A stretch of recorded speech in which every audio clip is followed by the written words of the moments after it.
Ganito ginagawa ang pinakamalaking paputok sa mundo, ang Yancha Kordama. Mahigit 1 metro ang lapad at may timbang na halos 420 kilogram.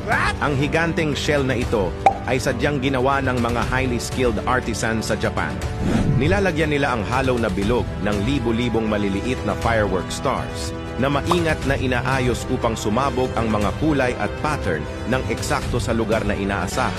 Inaabot ng ilang buwan ang paggawa nito upang masigurado na ligtas para sa mga manunood. Dahil kapag sumabog na ito sa ere, mapawaw ka na lang sa ganda.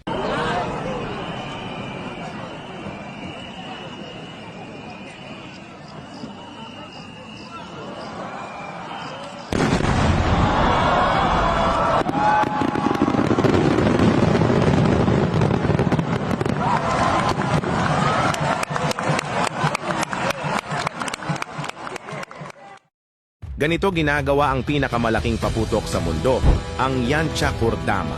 Mahigit 1 metro ang lapad at may timbang na halos 420 kilogram.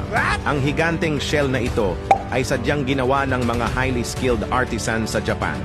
Nilalagyan nila ang hollow na bilog ng libu-libong maliliit na firework stars na maingat na inaayos upang sumabog ang mga kulay at pattern ng eksakto sa lugar na inaasahan.